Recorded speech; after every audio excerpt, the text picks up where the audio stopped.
राधे राधे दोस्तों, कैसे हैं आप सब। हम तो अच्छे हैं, आशा करते हैं आप भी अच्छे हों। नवरात्रि का है तीसरा दिन, चंद्रघंटा माता। आज का जो देवी का व्रत है वो चंद्रघंटा देवी का व्रत है। और नवरात्रि की कई चीज़ें बहुत महत्वपूर्ण होती हैं, जैसे कि हम 9 दिन व्रत रखते हैं और 9 दिन अपने घर में अखंड ज्योत जलाते हैं और कलश स्थापना करते हैं, जो भी बोते हैं। तो कई चीज़ें तो हमने आपसे बात कर ली है, जैसे अखंड ज्योत पे बात करी है।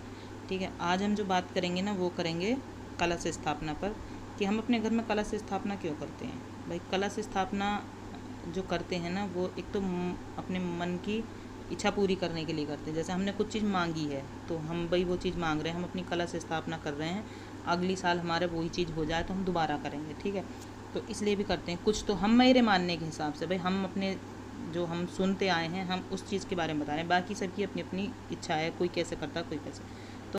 तो हमारे यहाँ पर जो कलश स्थापना होती है वो बताते हैं हम कैसे होती है। भाई सबके घर पर अलग अलग तरीके होंगे, कोई कैसे करता है कोई कैसे करता है। हमारे यहाँ पर बताते हैं हम क्या करते हैं। एक लोटा लेते हैं, कोई सा भी लोटा ले लो भाई, मिट्टी का ले लो चाहे अपना बर्तन ले लो कोई भी।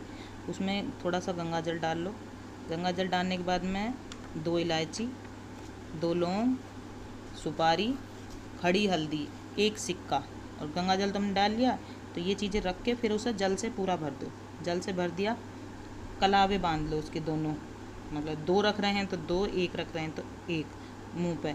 ठीक है, कलावा बांधने का ना जल भर दिया। फिर उसमें रखते हैं हम पान के पत्ते, पान के नहीं आम के पत्ते, सॉरी आम के पत्ते। आम के पत्ते भी बहुत शुभ माने जाते हैं। ठीक है, आम के पत्ते रख के 7 रख लो चाहे 5 रख लो। और फिर उसके ऊपर नारियल चुंदरी बांध के अपनी एक नारियल रख दो। नारियल रख के ये हो गई हमारी कलश मतलब तैयार। ठीक है, स्थापना के लिए क्या है, अपनी जहाँ पे हमने मतलब रखना है वहाँ पे नाज रख लो, चावल रख लो चाहे अपना नाज रख लो कोई भी, उसके ऊपर अपनी कलश स्थापना कर दो। तो ये हमारी कलश स्थापना हुई है। अब इसके बारे में जो बातें हैं, जैसे कलश स्थापना होने के बाद में कलश को जगह जगह नहीं हिलाया जाता, एक ही जगह रखी है तो रखी ही रहने दो। ये 9 दिन तक वहीं रखी रहेगी, हिलाते नहीं हैं इसमें कलश को। मतलब जो रख दिया हमने एक जगह, ये 9 दिन बाद ही उठेगा, जब कन्या हम जिमा देंगे, कन्या का भोग लगा के उसके बाद में अपनी दोगड़ भी बोलते हैं हमारे यहाँ पे इसे, दोगड़ को सिला देंगे गमलों में, जो इसका जल बचता। वैसे तो जल नहीं बचता 9 दिन तक, अगर मिट्टी के बर्तन में है तो सूख ही जाता है। तो 9 दिन बाद अपनी जल की दोगड़ को के जल को हम अपने गमलों में सिला देंगे, उसके बाद में हमारी कलश स्थापना पूरी हो जाएगी।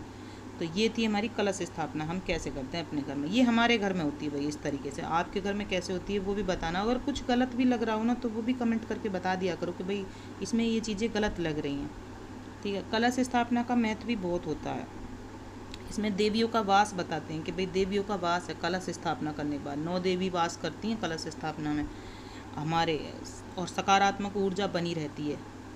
तो ये थी हमारी कलश स्थापना की कुछ बातें हमारे अपने तरीके से। और आज की वीडियो को हम यहीं समाप्त करते हैं। वीडियो अच्छी लगे तो वीडियो को लाइक करना, चैनल को सब्सक्राइब करना, और कुछ गलती हो तो उसके लिए सॉरी। और इसमें कमेंट करके बता के भी जाना कि भाई यहाँ पे आपने कुछ गलत किया है। बाकी हम आगे सुधार करेंगे। तो मिलते हैं अगली वीडियो में कुछ नई बातों के साथ में। जय माता दी।